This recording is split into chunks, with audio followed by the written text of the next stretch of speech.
우리 옆에 분들한테 이렇게 인사하시겠습니다. 당신은 그리스도의 편지입니다. 인사합니다. 당신은 그리스도의 편지입니다. 요즘은 우리가 편지를 잘 쓰지 않습니다. 문자라든지 카톡이 그것을 대신하죠. 그러나 제가 어렸을 때는 편지를 많이 썼습니다. 중고등학교 때 편지를 많이 썼던 그런 기억이 납니다. 편지를 쓰면 행복하고 또 기다리던 편지가 오면 가슴이 설렜습니다. 편지는 우리에게 그렇게 아름다운 정서를 가져다 주었습니다. 제가 사관학교에서 장교훈련을 받을 때 아내와 연애 중이었는데 훈련 중에 매일 기다리던 것이 바로 편지였습니다. 아내가 써주는 편지, 매일같이 오는 편지를 읽으면서 힘을 얻었고 또 훈련을 받았던 그런 기억이 납니다. 그때 우리가 서로 썼던 수백 통의 편지가 지금 상자에 담겨서 보관되고 있는데 우리 아이들이 나중에 이런 편지를 보면 엄마 아빠가 어떻게 사랑했는지를 알 수 있게 될 것입니다. 이처럼 편지 안에는 편지를 보낸 사람들의 마음이 담겨져 있는 겁니다. 오늘 말씀에도 보면 성경은 우리 그리스도인들이 하나님의 편지라고 이야기를 하고 있습니다. 고린도후서 3장 2절에 보면 너희는 우리의 편지라 우리 마음에 썼고 무사람이 알고 있는 바라.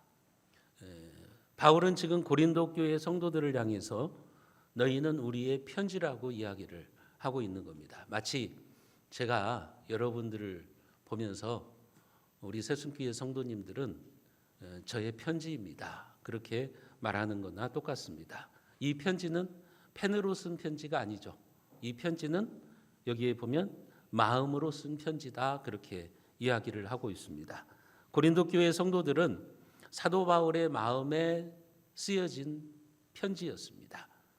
그래서 3절에도 보면 너희는 우리로 말미암아 나타난 그리스도의 편지라 지금 이렇게 이야기를 하고 있습니다. 여러분 그렇다면 우리가 그리스도의 편지라는 말에는 어떤 의미가 담겨 있을까요? 먼저 우리는 하나님으로부터 편지를 받은 사람들이라고 하는 의미가 있습니다.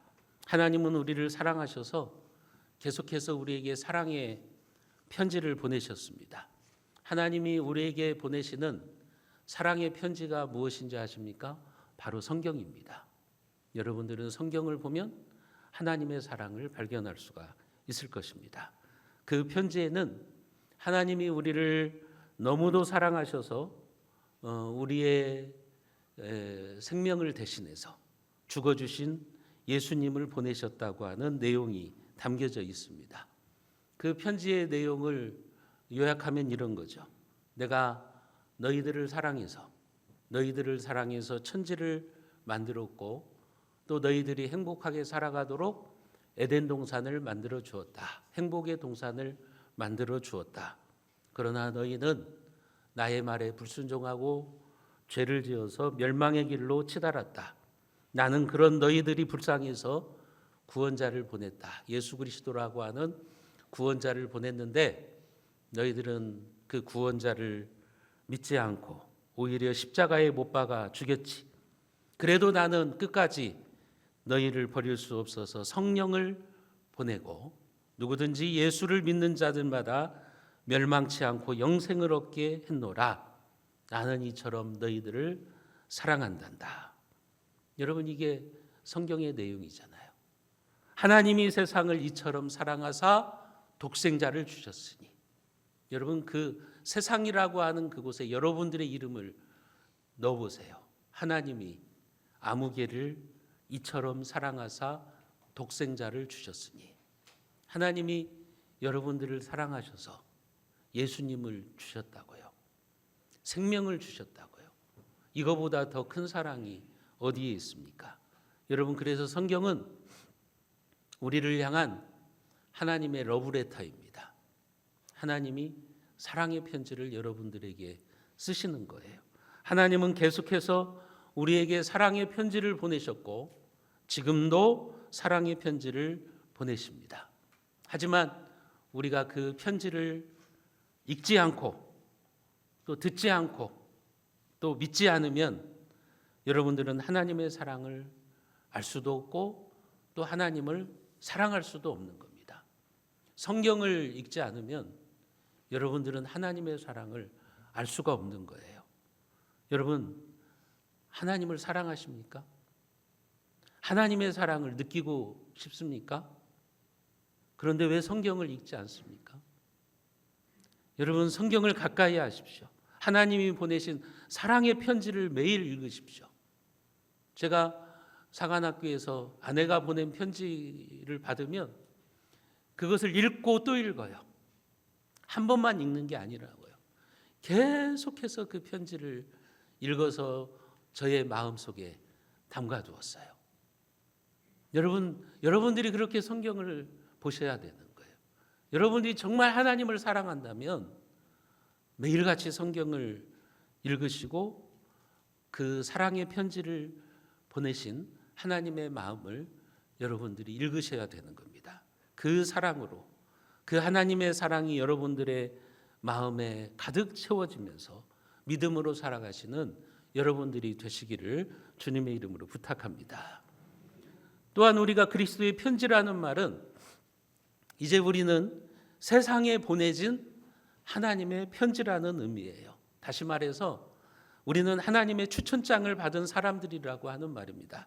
오늘 고린도후서 3장 1절에 보면 바울은 그렇게 말합니다. 우리가 다시 자천하기를 시작하겠느냐? 우리가 어찌 어떤 사람처럼 추천서를 너희에게 붙이거나 혹은 너희에게 받거나 할 필요가 있느냐? 지금 바울이 그렇게 말하죠. 우리가 다시 자천하기를 시작하겠느냐? 우리가 추천서를 너희에게 보일 필요가 있느냐 하는 거예요. 바울이 이야기를 하는 이유가 있어요. 왜 그러냐면 바울이 고린도 교회를 개척하고 고린도 교회를 믿음으로 세우고 그런 일을 했는데 그 고린도 교회에 이제 가짜 거짓 교사들이 들어와 가지고 바울을 공격합니다. 바울은 예루살렘 교회에서 보낸 추천서가 있느냐? 없지 않느냐? 바울이 예수님과 함께 3년 동안 가르침을 받았느냐? 바울은 그러지 않았다. 그러면서 바울의 사도권을 부정하는 자들이 교회 안에 있었어요. 그래서 바울은 자기의 사도권을 지금 변론하는 겁니다. 그렇게 말하는 거죠. 내가 다시 자천하기를 시작하겠느냐? 추천서가 지금 뭐가 필요 있냐는 거죠. 쉬운 예를 들어보면 이런 거예요. 제가 여러분 우리 새순교회 와가지고 17년 동안 목회를 했습니다. 여러분들이 저의 설교를 듣고서 여러분들이 신앙생활을 했어요. 여러분들이 그 오랜 세월 저와 함께 살았잖아요. 제가 어떤 사람인가를 알잖아요. 그런데 여러분 중에 어떤 사람이 제가 싫으니까 그렇게 말하는 거예요. 저 홍석재 목사 총신대 나온 거 맞아? 저 사람 제대로 신학한 거 맞아? 저 사람 박사학위 가짜 아니야? 하면서 저를 공격해 대는 거죠. 여러분 그게 무슨 의미가 있겠어요? 그렇지 않겠습니까? 지금까지 그 오랜 세월을 함께 살았고 또 여러분들이 저의 설교를 들었고 또 여러분들이 제가 누구인지를 어떤 사람인지를 잘 알고 있는데 제가 다시 여기에다가 추천서를 넣어야 될까요? 그건 말이 안 되는 거잖아요. 지금 바울이 그 얘기를 하는 거예요. 내가 너희들과 함께 그렇게 오랜 세월 동안 복음을 전하고 함께 신앙생활을 했는데 그 거짓 선생들이 들어와 가지고 바울에게는 추천서가 없다고 하는데 그게 무슨 의미가 있겠냐는 거죠. 우리가 어찌 어떤 사람들처럼 추천서를 너희에게 붙이거나 혹은 너희에게 받거나 할 필요가 있느냐, 그런 의미를 하고 있는 겁니다. 여러분 왜 그러냐면 옛날에는 누군가에게 사람을 보낼 때는 그냥 사람만 보내는 것이 아니라 추천서를 쓰는 그런 일들이 있었거든요. 지금도 마찬가지죠. 신학교에 가서 공부하고자 한다면 여러분 반드시 추천서가 거기에 들어가야 됩니다. 그 교회 목사님이나 다른 사람들의 추천서가 들어가야 되는 거예요. 한마디로 말하면 신원 보증을 하는 거죠. 목회자가 교회에 청빙을 받을 때도 추천서가 필요한 겁니다. 이 사람을 우리가 보증하겠습니다. 그런 거죠. 여러분 그런데 바울의 입장에서 한번 생각해 보세요. 바울이 그렇게 복음을 전하고 오랜 세월 동안 고린도 교회 성도들에게 복음을 전하고 그들과 함께 살았어요. 그런데 거기에 추천서가 다시 추천서를 쓸 필요가 있느냐는 거죠. 제가 지금 여러분들하고 17년 동안 살았는데 누군가가 저에게 당신 추천서 넣었어? 하면 그게 무슨 의미가 있겠냐는 거죠. 왜요? 왜 바울은 자신을 증명하기 위해서 종이에 쓴 그런 추천서가 필요하지 않다고 말합니까? 바울의 삶 자체가 고린도 교인들에게 추천서이기 때문에 그런 거예요. 내가 무슨 추천서가 필요하겠느냐? 바로 너희가 나의 추천서다. 지금 바울은 그런 의도로 이야기를 하고 있는 겁니다. 여러분, 그런 것처럼 하나님은 저와 여러분들의 삶이 그리스도의 사랑을 전하는 편지, 추천서가 되기를 원하시는 거예요. 그게 바로 오늘 고린도후서 13장 3절에서 말하고 있는 겁니다. 우리가 같이 한번 3절 말씀을 읽어보겠습니다. 너희는 우리로 말미암아 나타난 그리스도의 편지니 이는 먹으로 쓴 것이 아니요 오직 살아계신 하나님의 영으로 쓴 것이며 또 돌판에 쓴 것이 아니요 오직 육의 마음판에 쓴 것이라. 여러분, 바울은 고린도 교인들을 향해서 그렇게 말합니다. 너희는 우리로 말미암아 나타난 그리스도의 편지다. 바울이 전한 그 복음, 말씀을 듣고 그들이 믿음으로 살아가고 있기 때문에 지금 이렇게 말하는 겁니다. 내가 전했던 예수 그리스도의 편지, 당신들이 바로 그 편지입니다. 이 편지는 펜으로 쓴 것이 아니고 살아계신 하나님의 영, 성령으로 쓴 것이라고 이야기를 하고 있는 거죠. 여러분, 하나님은 예수님을 우리에게 사랑의 편지로 보내주셨고 주님은 다시 우리를 세상의 그리스도의 편지로 보내주십니다. 그리고 여러분들의 삶을 보고 세상 사람들은 예수님을 발견할 수 있어야 돼요. 그래서 2절에도 보면 이 편지는 무사람이 세상의 모든 사람들이 알고 읽는 바라, 이렇게 이야기를 하고 있는 겁니다. 저 교회 밖에 있는 세상의 사람들은요, 여러분들의 삶의 모습을 보고 하나님을 읽어야 되는 거예요. 하나님이 어떤 분이신가를 볼 수 있어야 되는 거예요. 그래서 우리는 세상에 보내진 하나님의 추천장이라고 하는 말입니다. 사람들은요, 세상의 사람들은요, 성경은 읽지 않지만 여러분들의 삶은 읽습니다. 그들은 성경은 몰라도 여러분들의 삶을 읽어서 하나님이 어떤 분이신가를 알게 된다는 그런 의미입니다. 하나님을 알지 못하거나 하나님을 믿지 못하는 사람들이 우리의 말과 행동을 보고서 하나님이 어떤 분이신가를 보여주는 그런 편지, 그런 추천서가 저와 여러분들의 삶이 되어야 된다고 하는 겁니다. 그런 면에서 성도의 삶은 세상이 읽어주는 유일한 편지라고 말할 수 있을 것입니다. 여러분, 예를 들면 저의 목회의 추천서는 바로 여러분 자신입니다. 제가 얼마나 목회를 잘했느냐를 보여주는 추천서가 뭐냐, 편지가 뭐냐, 여러분들이라고요. 여러분들이 세상에 나가서 그리스도의 향기를 바라고 예수 그리스도의 인격을 드러내고 세상의 소금과 빛의 사명을 잘 감당하면, 아, 홍석재 목사가 참 목회를 잘했구나, 그것을 보여주는 추천서가 되는 거예요. 하나님 앞에서의 편지가 되는 것이라고 하는 겁니다. 그래서 바울은 3절에서 그렇게 말하는 거예요. 너희는 우리로 말미암아 나타난 그리스도의 편지라. 지금 이렇게 말하고 있는 겁니다.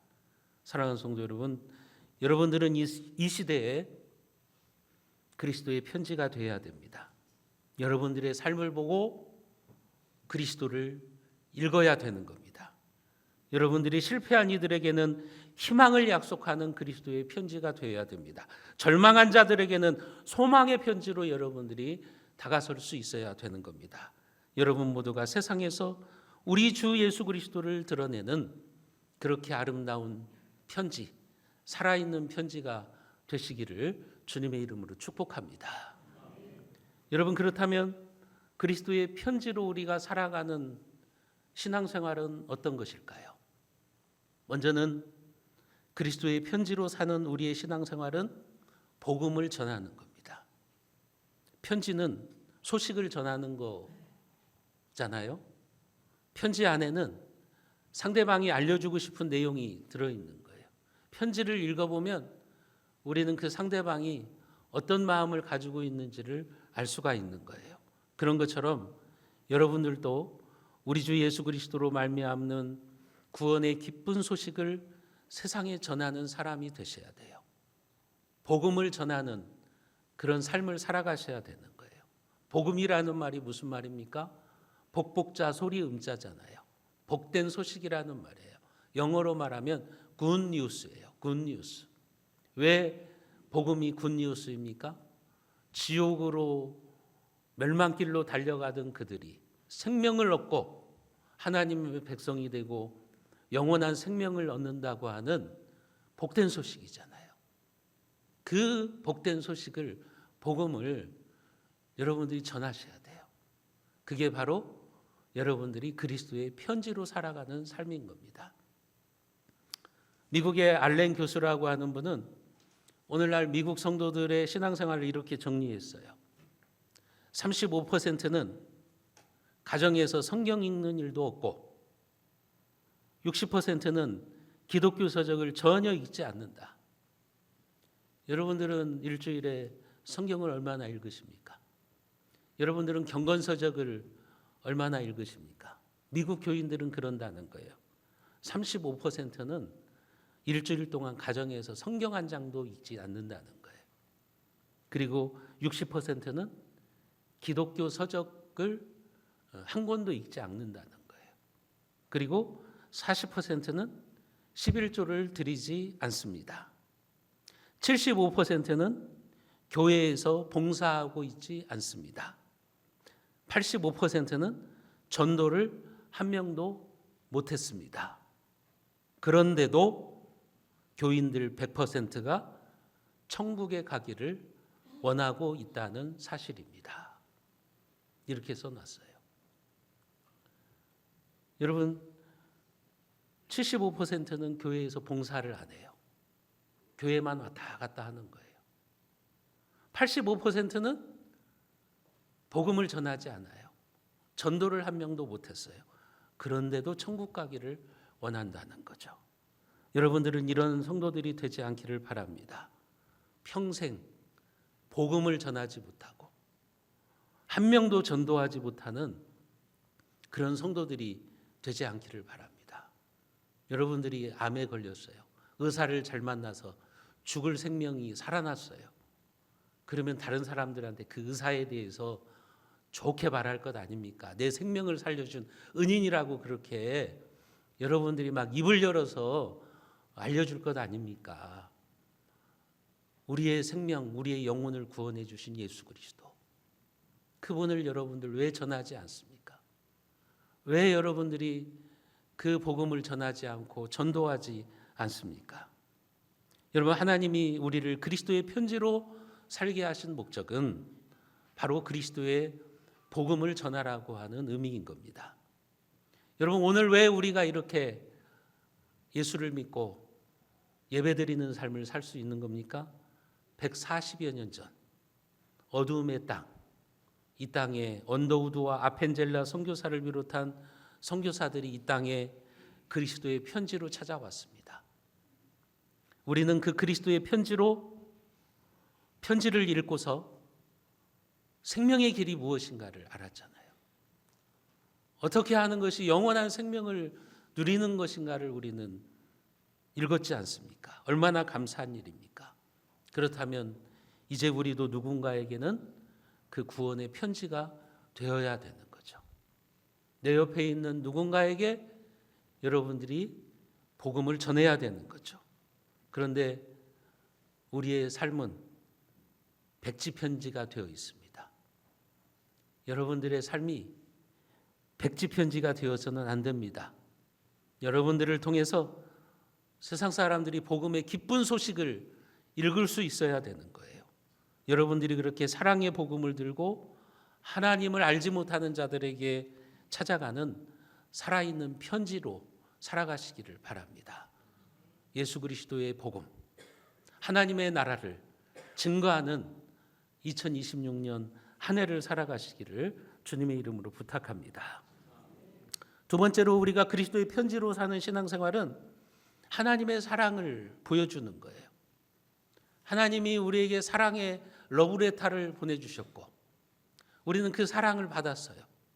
그렇다면 이제는 우리가 맺고 있는 모든 관계를 통해서 하나님의 사랑을 보여줘야 되는 거예요. 교회는 그 하나님의 사랑을 강력하게 드러내는 공동체가 되어야 되는 겁니다. 그래서 예수님께서는 요한복음 13장에서 우리들에게 그렇게 말씀하시는 거예요. 우리가 요한복음 13장 34절과 35절 말씀을 같이 한번 읽어보겠습니다. 새 계명을 너희에게 주노니 서로 사랑하라. 내가 너희를 사랑한 것 같이 너희도 서로 사랑하라. 너희가 서로 사랑하면 이로써 모든 사람이 너희가 내 제자인 줄 알리라. 너희가 서로 사랑하면 그것을 통해서 모든 사람이 너희가 나의 제자가 된 것을 알리라. 그렇게 말씀하시잖아요. 여기 제자라는 말 대신에 편지라는 말을 써도 무방합니다. 내가 너희를 사랑한 것 같이 너희도 서로 사랑하라. 너희가 서로 사랑하면 이로써 모든 사람이 너희가 내 편지인 줄 알리라. 이렇게 우리가 말할 수도 있을 것입니다. 여러분, 우리가 서로 사랑하는 삶을 살아갈 때 세상 사람들은 우리가 예수님의 제자가 된 것을 아는 거예요. 세상 사람들은요, 여러분들이 성경을 얼마나 많이 읽었느냐 관심 없어요. 그건 우리에게 중요한 거예요. 내가 성경을 10번 읽었느냐 100번 읽었느냐 그것은 나의 영성 신앙생활에 중요한 거지 세상 사람들은 그것에 관심이 없어요. 세상 사람들은 여러분들이 얼마나 예배를 열심히 드렸느냐 봉사생활을 열심히 하느냐 거기에 관심 없어요. 그건 우리에게 중요한 문제예요. 세상 사람들의 눈에 보여지는 교회의 모습은 뭐냐면 우리가 얼마나 사랑하고 있느냐는 거예요. 너희가 서로 사랑하면 이로써 모든 사람이 너희가 내 제자인 줄 알리라. 우리가 서로 사랑하는 삶을 살아갈 때 세상 사람들은 당신들은 그리스도를 믿는 하나님을 믿는 성도들이군요. 그것을 알게 되는 거예요. 그런데 교회가 맨날 분열하고 싸우고 불신자들 앞에서 부끄러운 모습을 보여주면 그들이 어떻게 우리의 삶을 통해서 하나님을 읽을 수가 있을까요? 어떻게 그들이 우리가 예수님의 제자인 것을 알 수가 있을까요? 여러분, 우리는 사랑을 통해서 모든 사람들에게 그리스도를 일켜주어야 되는 거예요. 예수님이 저런 분이시구나. 예수님이 저렇게 좋은 분이시구나. 그것을 우리의 사랑을 통해서 알게 해야 된다고 하는 겁니다. 마음이 열리는 100일까지 이야기라고 하는 책 가운데 보면 이런 이야기가 있어요. 어느 크리스마스 전날 밤 밖은 어둡고 몹시 추웠어요. 세상 사람들은 크리스마스 이브라고 해서 막 웃으면서 즐겁게 그렇게 사고 싶은 것을 사고 그렇게 행복한 모습으로 있는데 7살쯤 되어 보이는 어떤 아이가 어느 상점 앞에서 신발도 못 신고 걸레 같은 옷을 입은 채 추위에 떨고 있는 겁니다. 얼마나 대조되는 그런 배경입니까? 그때 그 앞을 지나가던 한 젊은 여자가 그 아이의 창백한 몰골과 눈에 서린 굶주림을 보았습니다. 그 모습이 너무나도 안쓰러워서 그냥 지나칠 수가 없었어요. 그래서 그 아이의 손을 잡고서 상점 안에 들어가서 신발과 옷을 사서 입히고 먹을 것을 사주면서 즐거운 크리스마스를 보내라고 하면서 그 아이를 이제 보냅니다. 그런데 그 아이가 그 여자를 보면서 이렇게 말했습니다. 아줌마는 하나님이네요. 그 아이는 그 여인을 통해서 하나님을 읽은 거예요. 하나님이 이런 분이시구나. 하나님이 이렇게 좋은 분이시구나. 그것을 보게 된 거죠. 여러분, 그것이 바로 그리스도의 편지가 되는 삶인 겁니다. 우리의 삶을 통해서 이 시대의 사람들이 하나님의 사랑을 발견해야 되는 겁니다. 세상 사람들은 우리가 서로 사랑하는 삶을 보면서 그리스도의 편지를 읽게 되는 것입니다. 여러분들이 세상 사람들로부터 그런 소리를 들어야죠. 당신이 하나님이네요. 그런 삶이 바로 살아있는 편지이며 기다려지는 편지와 같은 삶을 살아가는 것이라고 하는 것이죠. 사랑하는 성도 여러분, 우리가 그리스도의 편지라면 교회는 어떤 곳이 되어야 됩니까? 교회는 그리스도의 편지를 전달하는 우체국이 되어야 되는 겁니다. 우리 교회가 그런 우체국이 되어야 되는 겁니다. 그리고 여러분들은 그리스도의 편지를 전달하는 우체부가 되어야 되는 겁니다. 여러분, 저를 따라하십시오. 나는 천국의 우체부입니다. 우리 교회는 천국의 우체국입니다. 여러분들이 그렇게 불신자들에게 복음을 전하는 천국의 우체부가 되시기를 바랍니다. 절망한 자들에게 희망의 편지가 되십시오. 상처 입은 자에게 위로의 편지가 되십시오. 여러분들의 삶이 그리스도의 사랑을 분명하게 전달해주는 살아있는 편지의 삶을 살아가시기를 주님의 이름으로 축원드리겠습니다.